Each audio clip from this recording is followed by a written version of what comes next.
Hello, everyone. My name is Michael Della Jacopo. Welcome to the Morality is Hard podcast.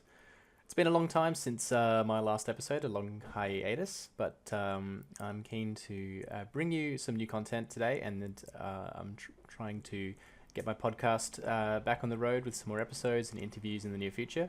So please, if you have any suggestions for who I should be interviewing, anything to do with morality, science, and anything at the intersection of those two, send your suggestions through to mdello@hotmail.com. But today I'm looking forward to bringing you two short stories that I have written over the last few years. I just finally recently got around to sharing one of them and to actually reading out both of them for an audio file. So, yep, looking forward to sharing those with you. Both of them have, I'll spoil them a little bit by saying both of them have a bit of an animal rights theme. But I encourage you to listen and go in with an open mind. One of them has a bit of a plot twist, which is kind of important. So if you want to share it with anyone, maybe skip the introduction here, because the plot twist is kind of an important part of the story, I think. But I just wanted to give you, the listener, a little bit of an idea of what the stories would be. So I've got two short stories. One of them is I Live in Nazi Germany, and the other one is Salvation and Salivation. So without any further ado, we're going to jump right into the first one, I Live in Nazi Germany. We'll go straight onto the second one, and then we'll come back at the end and wrap things up. So thank you. I hope you enjoy. I Live in Nazi Germany, a short story. Adabel awoke on the cold cement floor and struggled to her feet. She was young, barely 3 years old, and without a scrap of education she was unable to express her thoughts in what we would call words, but she felt. The room was damp and cold, and her bones ached like one many times her age. The white slabs of her bed were caked with the dried blood of yesterday. There were no toilets, and the room smelled accordingly. She shivered and huddled in the corner. She had no clothes to speak of. Around her, she could hear the others beginning to stir. She had been torn from her mother at a monstrously young age, and truth be told, she did not remember her, only the dim recollection of a scent and a kiss. Her tormentors had taken her to a government experimentation complex hundreds of miles from where she was born, and it was all she knew. A shrill whistle sounded as the doors opened, and the occupants of the room cried out in terror. A man in uniform strode confidently towards Adabel's cell and stopped before it. "This one." The man's smaller assistant rattled with a pair of keys and opened the stiff, aging door. He grabbed Adabel roughly by the neck and threw her out, where she fell awkwardly and scraped her knees. "Move!" Adabel did as she was told, and hobbled towards the main door. She had quickly learned not to express her pain through sound. The men loved it and would kick her again and again to hear her despair. The day usually began with Adabel being restrained on a metal bench and given a sedative before other substances were injected, all while a man stood taking notes, and a camera recorded the scene. Adabel couldn't know, but they were testing a new drug with potential for accelerating brain functionality in their own race. Today, though, the sedative wasn't applied, and Adabel immediately knew something was different. She was terrified, but kept silent, lest they hear her beating heart. The uniformed men swapped stories and jokes as they tied her down. "Can you believe Franz passed out yesterday when I was showing him how to perform artificial insemination? What a baby." Satisfying themselves that the restraints were taut, they turned to a spectacled man in a white coat. "What are we doing with this one today, sir?" The man looked up from his clipboard and squinted at Adabel. "New combat gear just came in from HQ. State of the art. This helmet is supposed to defend against supersonic projectiles, even fired at point-blank range." The larger guard, already sweating a little in anticipation, gave a smirk. It was usually his job to carry out the experiment while the other man stood by as a backup. "Think it'll win us the war, sir?" he said. "If it's as good as they say it is, which I guess we'll find out by the end of today, courtesy of our little friend here." The men roared with laughter, and the big guard landed a punch in Adabel's ribs for good measure. It was only her head they needed today. As she regained her breath, Adabel was dimly aware of something being strapped to her head. The men put on ear protection, and one of them grabbed what looked like a long metal rod. Clear! Before Adabel could react, a deafening sound erupted through the room as a pneumatic metal slug collided with her head. She couldn't think, and she let out a weak grunt. Clear! Again, the slug hit her head. This time she felt it less, and the edges of her vision started to cloud and darken. If she knew numbers, she would have lost count of how many times she heard that cacophony. Hours later, she felt herself stirring, ears still ringing. Ah, shit, sir. I think we went a little too hard. She's toast. A bright light filled her vision as the spectacled man looked down at her, torch in hand. The helmet was removed, and she felt rough hands touching her bruised head. Forgetting herself in the moment, she let out a short squeal of pain and was rewarded with a swift punch. Success! But I guess not even a German helmet can protect a soft, weak head like this. A thumb pressed down on Adabel's skull, and the men laughed. I think she's done. Take her outside with the others. Adabel passed out, in and out of consciousness, as she was dragged outside by her legs. The guards grabbed and threw her in the back of a truck. With a start, Adabel noticed she was in a cage with more of her people of different ages, all bruised and defeated in their own way, and that she had lost sight in her right eye. The truck shook to life and began moving.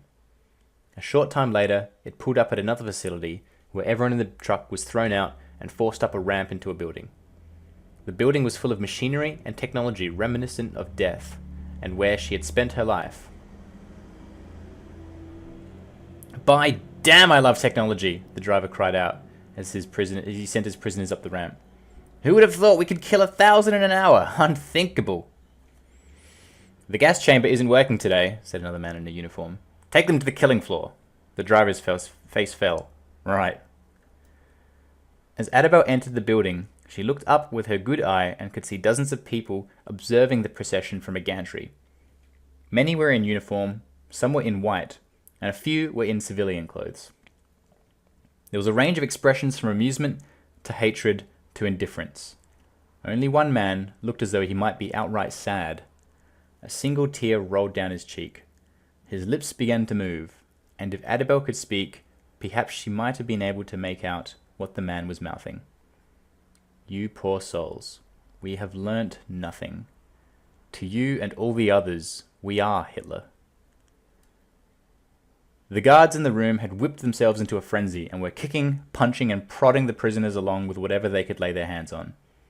They were rounded into a small, long pen in the middle of the room where they couldn't turn around. A man came along with the same metal rod and began firing slugs into the unprotected heads of the cows in front of him, whistling as he walked. I'm gonna get you! I'm gonna get you! Thunk, thunk, thunk. Adabel's turn came, and in a panic she angled her head away. The slug only glanced her skull, and the man walked on, still singing his tune. Adabel felt the slug still stuck in her skull, and the warm rush of fluid down her face. She knew in that moment the meaning of hell. The sound had ended, and the floor tipped to her right as the bodies slid down the slick floor to a lower level. One by one they were strung up and raised off the ground. Many were paralyzed, but completely aware when the final blow was dealt and their life left them in pulses. In that moment, Adabel wished death on her tormentors, just as they wished death on her and all of her kind. And they gave her just that. Salvation and Salivation, a short story. This crime most heinous shall be punished by death. He knew they were coming, but the words still pierced his heart like no others. The simple act of defiance had seemed so innocent just 48 hours ago. A single tear rolled down his cheek, and he turned his head to one side so Sarah and Lucy wouldn't see. They would rather see him die astride his white horse than fall off. He wouldn't take that from them, not after everything else he had put them through. The recently formed death squad were clumsy and slow to finish tying him to the stake, and slower still to light the dry kindling below. Smoke and ash quickly filled the air, blowing directly towards the Gorgesque president and her staff in the cool breeze. The humans in the smoke's path were starting to squint as their eyes watered, but the Gorgesk were protected by the genetically modified keratin mesh over their eyes. Bastards. The Earth defense had capitulated just over 3 years ago, but Kursk still had trouble accepting his new rulers. They declared Earth a republic of the Gorgesk Federation of Independence, a loose translation at best, expecting humanity to be happy with the gifts of technology and longevity, but they underestimated how highly humans value freedom and autonomy. The fire began to lick his boots, which insulated his soft feet from the better part of the searing heat. For now. Little Lucy was looking up at him with a brave face. She was just too young to remember an Earth under human rule. She would not weep for her father, for she had already been taught the truth at school. Earth had always been the rightful property of the Gorgesk. To defy them didn't result in death. It was death itself. A spark rose from the shifting kindling, sailing up ever so slowly on a gust of wind, finally landing on his cotton trousers, which burst into flames. Don't fall off. He had trouble believing he was the first human to stand in the path of a Gorgesk minister. How could he have known she was uplinked? When she collided obliviously with his solid, meaty mass, she rebounded and landed awkwardly, twisting her spine. Gorgesk and their brittle spines, he cursed inwardly. They had sentenced him to a life of labor on Mars, an existence of exclusion but relative comfort. But after Minister Lesqua had passed from coma to death, the verdict was quickly revised. The Gorgesk High Judge was jittery after hearing the description of Kursk's actions. It was almost as though challenging the Gorgesk challenged belief. The firestorm was sizzling his skin now, and crept up his clothes, almost reaching his collar. His face was flushed, and it was only partly from the shame. Don't fall off. He resisted the urge to squirm as he felt his chest baking from the intense temperature. His blood boiled out and congealed over his stomach like a rich red sauce. The basted body roasted away in a most tantalizing manner. The president's attendant shifted uncomfortably as the smell of the crackling, seared meat reached him. It wasn't long before the whole attendance was getting restless and looking around. Only the president herself stood impassively. Sarah looked away, embarrassed, unable to meet his eyes. The steak itself had caught alight, infusing the heady concoction with a hint of cedarwood. One of the Gorgesk guards had lost his stance of attention and stared, salivating, at the grilled human. Kursk was now but a shell of himself, mentally and physically. As he passed, he was thankful the inferno was hot enough to evaporate the waterfall before it could be seen. Having consumed most of its fuel, the fire began to burn out. The steak broke off at the bottom and rolled across the coals, resting near the feet of President Nardok. There was a minute of silence as the crowd looked at Nardok expectantly. Sarah shuddered with realization at what would take place next. She felt no fear, and that terrified her. Nardok took a laser knife from her guard's belt and bent down. The still scorching flesh was overpowering in every way, fat oozing from holes in the crisp skin. A charred bone protruded from a large hand, which Nardok effortlessly liberated. Holding it up to her nose, she breathed deeply. Her skin flushed dark green. She had never been so ravenous. She sucked on the morsel, gently at first, and was rewarded with a cut of ambrosia. She chewed, and it just melted in her mouth. Unable to control herself, she popped the rest of the plump sausage in her mouth, crunching on the blackened bone. She gave a small squeal of delight as her taste buds were received by the chewy marrow, the best part of all. Closing her eyes, she swallowed and sighed. It was a long time before she opened them. Remembering she was not alone, she forced herself to stand. All humans are to return to their dwellings and assemble at the city center at noon tomorrow. There is to be a grand announcement. As they filed obediently out of the room, she handed the knife back to her guard. I want this in my room in an hour. Tell the rest of the inner cabinet to join me. We have a new export. My mother was eaten last year. My father will be butchered tomorrow. And I'll come of age in 16 years. It's 2162, and we are food. Tony stared listlessly at his NutriString, twirling it around his fork without eating.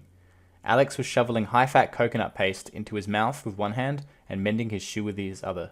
The image made Tony sick. "Dad, doesn't it strike you as odd that—" "Not today, Tony," said Alex, looking up and grinning broadly. "I'm in a good mood." He turned his attention back to his food and shoe. Not ever, then. Couldn't he see the senselessness? Tomorrow night, Alex would be on the dinner plate of a Gorgesk politician or bureaucrat as steak, sausage, pate, or all three. It was a great honor to be eaten by a high-ranking Gorgesk, the cause for Alex's high spirits today. A high-fat diet for the last 6 months had allowed him to finally crack 200 kilograms, amidst much celebration. A good eating size, as the Gorgesk children would say. A blast of air through the old mechanical whistle signaled 10 minutes to shift start. Alex slurped noisily at the last drops of paste on his bowl and placed it in the wash trough. "See you tonight, Tony," he sang, not even glancing back. "Yeah, see you," Tony whispered. He handed Lucy her high-protein lunch, which she took without a word, skipping out the door on her way to trade school. Now that Tony was 14, he had started working in the fields, doing whatever odd job was required. He hadn't done that well in trade school. Too much thinking, the headmistress said. If Tony was lucky, he might work his way up the taskmaster, increasing his lifespan by 4 whole years. Good taskmasters were far too valuable to eat so young. Tony stepped out of the small cabin and looked up. It had only taken 15 years for the Gorgesk industrial might to demolish the skyline of human cities and replace it with their own, but the knowledge that another version of this world had even existed was lost to humans. Tony had known no other sight, but something told him that things had once been different. Flashing neon lights and hollow screens lit up the grey morning sky, showcasing the ultimate neuro-hollow entertainment or the finest cut of human, and how good it was with a rich mushroom sauce stuffed between 2 slices of lightly toasted bread. The whistle blew for the second time. Startled out of his reverie, Tony sprinted down the dusty path to his designated land plot. "Stop eating them," Starbeck laughed. "What have you been dripping? I want some." He rose from a leather-backed chair and started gathering his crystals for work. "I'm serious," groaned the exasperated Gorgesk child. "It's cruel to keep the humans locked up. Rindes says a lot of things. Such young radicals ought to be incinerated. Lucky for your friend, I'm not the Minister for Intelligence." Starbeck looked despondently at his child. "I used to be like you know. So young, so full of idealism. But then I grew up and realized there are 2 sides to every story. We don't treat humans cruelly. We keep them in wide open spaces so they have room to move and be happy. Besides, they wouldn't even exist at all if we weren't breeding them. What's the difference between humans and other animals?" "Why, Lorbeck," Starbeck smiled patronizingly. "We breed them. Food is what they're for." "That doesn't make it right. Besides, papers from the Academy of Health and Gresnak all show how unhealthy human is." Starbeck shrugged. "Vested interests. Gresnak produces high-protein grasses and has lost half its market share since we started exporting human. Can the same not be said of us? That's enough. I'm the Minister of Agriculture, and I'm not going to stand here and be lectured by an uneducated girl. I'm banning your Hexalink access for the next week. You're becoming radicalized." His insides were burning, and he covered the distance to the metal wall in 3 strides. Just before he passed through, his heart softened and he sighed. "What if you were stuck on a deserted planet and there was nothing but humans to eat? What would you do, Lorbeck? You wouldn't starve yourself. Be reasonable." He glanced back, hoping to see some change of heart. "What if you lived in the Gorgesk Empire where there is an abundance of all types of food and we didn't have to cause suffering to other life forms?" Bile rose in Starbeck's mouth and his face turned a dull orange. Pincers shaking, he struggled to contain his rage. 1 month. Dust. Tony trod through the soft, ashen soil, dragging his heels. He was carrying water for 2 humans pushing a plough through the earth, who were apparently accustomed to the dry air. Tony was so parched he drank almost as much water as his work companions. Their muscles were well defined from 8 years of back-breaking farm work, 14 hours a day. It was a wonder they had made it. Plough pushers were notorious for dropping dead within a few years. A lack of will to serve the Gorgesk, the superintendent would boom. An unjust system, Tony would murmur. Finally, summoning the courage to speak his mind, he quickened his pace to catch the pair and spoke as quietly as he could. His voice caught for a moment as he fought through the bottled-up emotions. "My father is being slaughtered tomorrow," he croaked. "Congratulations," said the female neutrally without turning. The male just grunted. No, that's not what I... Stop, we get it. Alex was lucky enough to get a token desk job and grow fit for a bureau's belly. Pushers can only dream of being such delicacies. The male scowled but remained silent. It's all wrong. We shouldn't have to live for the Gorgesk. We are our own people. We deserve to be... Tony trailed off. He couldn't think of a word that described what he felt. Tony stole a glance at the task manager who was eyeing him warily from a distance, whip in hand. The ultimate insult, surely, to have convinced humans to whip humans. Tony waited until she had turned away before continuing. We shouldn't let the Gorgesk eat us. The woman paled but kept pushing. Thinking perhaps he had not been heard, Tony got a little closer. We should... Crack! The force of the blow sent Tony and the jug flying to the ground, the precious water greedily guzzled by the soil. Tasting blood mingled with the dust, he tried to stand, but was struck down by another fist. The male was standing over him, eyes wild. You would have us all incinerated! And for what? Jim, he's so young. I'm done, Liz. This has to stop. His words will poison us all. This is how it's always been, and this is how it will always be. A buzzing noise caused Jim to turn just in time to see the whip, which caught him on the bridge of his nose instead of the ear it was aiming for. The pain was so intense that for a moment he could only bring a shaking hand to the ruined mess. Did anyone else hear the whistle? I didn't. Is my hearing shot in my old age? No, Taskmaster, Liz answered for Jim as he struggled to come to terms with his new face. Good. Back to the plow. The Taskmaster lazily powered down her electro whip and slung it over her shoulder, stroking it with one hand and watching the plow pushers go. A gift from the superintendent for her years of service. A good Taskmaster will live 4 years longer. The best, maybe 5. Tamara was 36 and had still not received a call to the slaughterhouse. Tony had heard this was against even Gorgesk agricultural regulations, but loopholes are always found in extenuating circumstances. It's unfortunate that the superintendent chose today to show off our plow to the off-world visitors. Tony was only now just realizing the 6 Gorgesk on the hill behind him, their gaze following Jim and the plow. 1 was the superintendent, and 2 were armed guards, but the other 3 were unfamiliar, wearing exotic colors and cloths. 1 was holding a small recording device and watched the scene unfold with wide, panicked eyes. Why was he hitting you, boy? Tamara knew his name. Holding his nose, Tony rose to his knees. I'd tell you if I knew, Taskmaster. Always a troublemaker, Tamara said softly, still watching Jim go. Tony wasn't sure who she was referring to. As soon as Starbeck left, Lorbeck pulled out her Hexalink crystal and downloaded every political journal in reverse chronological order to physical storage. Just 30 seconds into the download, her connection went dead. She was lucky he hadn't just accessed the house computer with his neural implant the moment he left the room. No matter, she had the last 3 weeks of every political article written on human agricultural policy to play with. She read through each article, almost all of which were pro-human consumption. Those that weren't were ridiculed and published in less mainstream news outlets, and thought of ways to counter each claim being made. The nutrition part was easy. There was plenty of research that linked human consumption to long-term health issues, and it was surprisingly easy to show that the studies which show that human is healthy were funded by the regional planetary government or humanitaries. The environmental part was a little harder, but it was still true that it took hundreds of kilograms of food to make just 1 kilogram of human flesh, not to mention the extra water, fuel, and land required. Some of the newer colonies had stagnated and couldn't afford the exorbitant prices charged for human exports, and would certainly benefit from the extra resources. Lorbeck glanced up at the window. Already dark. Curse the short days on this forsaken rock. She rubbed her eyes and went searching for food. On phasing into the cold room, an overwhelmingly pungent smell ambushed her senses. Leftover human.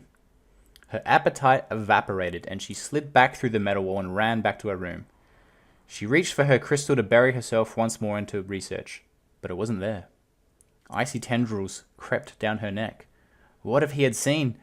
Not bad so far, Lor. Lorbeck jumped to her feet and whirled around. Druxar Rin, she cursed. How did you get in here? The old full security system could do with an upgrade. Lorbeck went orange. She despised her father, of course, but he was hers to despise. With a bit of flourish, it might be worthy of one of the top outlets. By we, he meant I, of course. Why are the most gifted ones always such glandings? Somehow she was able to swallow her pride and calm herself until the orange dissipated. For the humans, she reminded herself.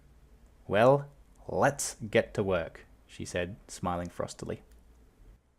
Alex squeezed through the front door, sweating slightly under his own weight. Take care of your sister, won't you? Alex wasn't really looking for an answer. He was too caught up in his own ecstasy. Without looking back, he strutted proudly down the road towards the slaughterhouse. Jealous eyes with murderous glints followed him the whole way. Tony held back his tears for a moment, building a painful pressure before succumbing to loud, violent sobs. Lucy looked up at him in innocent confusion. Not that she didn't know her father was going to be eaten shortly. She was confused about Tony's reaction. It's a natural, Tony. As if that made everything better. Later at his lunch break, he sat apart from the rest of the farm gang, aimlessly sloshing his bread through the thin Nutrigruel. He was on water duty again today. Jim was absent, probably put down for disrupting the work gang, and his pusher partner had been reassigned to fertilizing. He was startled by the sound of the bench creaking across from him. He looked up and recoiled. The taskmaster only sat across from you if you're in trouble. Tony, I'm not here to hurt you, she said in a surprisingly gentle voice. Tony didn't believe it. He had seen her lull workers into a false sense of security before. She touched his hand. He looked up and saw her smiling. I know how you feel. Her voice went softer, almost impossible to hear. And I feel the same. His heart almost stopped. He felt dizzy and could hardly respond. I felt the same way as you since I was your age, and I've been working my way up from the inside ever since. I'm so close to being able to do something, but I need your help. Tony was incredulous. It was all he could do to nod. Her gaze went from kind to serious. But this sulking won't help anyone. You need to be strong, or you won't be of any use to me. Eat your food, Tony. For me. For all of us. She released his hand and sat back. Tony smiled up at her and raised the sopping wet bread to his mouth. He gingerly placed it on his tongue and swallowed. He closed his eyes, allowing himself to enjoy the flavor. When he opened them, they felt puffy. He tried to blink, but found that he couldn't. His eyes were slowly expanding, and his eyelids wouldn't reach around anymore. He struggled to his feet and knocked over the rest of the gruel in his panic. He writhed on the ground as the pain took hold of his whole body. The taskmaster stood over him. He reached his hand up to her, silently begging, hoping, but she didn't take it. The gruel was already a distant memory. All he could taste was the dust. The sound of metal on metal was occasionally punctuated by a polite exclamation of wonder and compliments to the chef at the discovery of some subtle new flavor. Steak, sausages, and pâté were brought out in varying configurations and combinations for Starbeck and his guests to enjoy. Lorbeck sat sullenly at the end of the table. Her father gave her a reproaching look as she piled her plate with boring legumes, which were supposed to be a garnish, but otherwise ignored her, focusing his attention and charm and guile on the off-world delegates. Exquisite, Starbeck. Simply exquisite. I've tasted human and hollow, but the reality is just so enthralling. My delegation and I were just this week wondering why it's so hard to come by at Parliament Centre on Gromlech. I'm actively campaigning for an increase in production. Our new breeding program has increased output by... Yes, very clever, I'm sure, but we were wondering why no one has implemented farms on other worlds. Starbeck almost dropped his skewer. He had been dreading this moment. The exclusivity of humans being bred on this world was what had helped it grow so rapidly from a border colony to a bustling economy. If they were to lose the monopoly, their way of life would surely end. Yes, the Minister for Finance and I were just discussing the other day how we might get financing for such a venture. All it would take is... Minister Foigras, said the delegate, his smile hardening. An old political opponent. Well, I think that's a terrible idea. Humans obviously belong in this world. You're a fool for even listening to such nonsense. Yes, of course, Minister Grepsan. It was foolish of me to say. Starbeck averted his gaze and felt his face burn blue. Grepsan took this as embarrassment and turned away. Young Lorbeck, you are saving the human for last, I see. Starbeck's colour flashed a panicked purple. Lorbeck looked at Starbeck, perhaps begging for reprieve. Don't make me say it, her face seemed to say, a complex mix of colours swirling. But Starbeck did not yield. "Show Minister Grepsan how much you enjoy our fine produce, Lorbeck." For what seemed like an eternity, Lorbeck held her father's gaze. Finally, she could suffer it no longer. "This food is not what you think," she blurted. "The humans are intelligent, they're treated cruelly, and my dear Lorbeck is suffering from protein deprivation," Starbeck announced, signaling to the guards. "Will you all escort her upstairs?" Lorbeck rose to her feet before the surprised guards could start towards her. No, I'm old enough to escort myself." As she turned to leave, she noticed the younger, quiet delegate looking at her with wide eyes, which were averted so quickly she couldn't be sure he was looking in the first place. As she left, the conversation gradually returned to normal. Lorbeck woke later from a fitful, broken slumber to a loud ping emanating from a crystal. Message. As she reached for it, she remembered that her Hexalink access had been revoked. Odd. Only ministers could override such a block. There was an item on her crystal from an anonymous author titled The Truth. She watched it, and then rewatched it, then laughed. From footage of human working and living conditions taken the day before, to old health publications that had been covered up, it was all the evidence she needed to convince Parliament Central to abolish human breeding.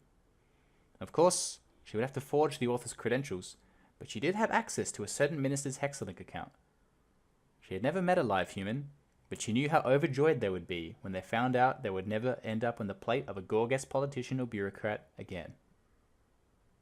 Thank you for listening. I want to talk a little bit about the inspiration and motivation for both of these stories. So I actually wrote the second story, Salvation and Salivation, first. And the motivation for this was, I wrote this a few years ago. I was still fairly new in my animal advocacy and vegan career, I guess you could say. And I just kept getting frustrated by hearing the same excuses that just do not hold up to any logical or rational discourse. But hearing them over and over again, and I just always thought, if you tried to apply any of these arguments to anything, to a lot of other species, to dogs and cats, it wouldn't hold up, let alone for humans. And so, in particular, the one that I heard a lot was, we're just more intelligent than animals. And so I thought, well, if another species of aliens came along, and they enslaved us, and they were more intelligent than us, would that give them the right to do whatever they wanted to us, cause us suffering? I think if you put it like that to pretty much any rational person, they'll say, no, of course not. And I think this story is just a really good way to tackle, cover some of these, I guess you could say, fallacies and weak arguments against veganism. The other one, I think also came out of a bit of frustration. I wrote that around the same time, a little bit later. Just with the thought that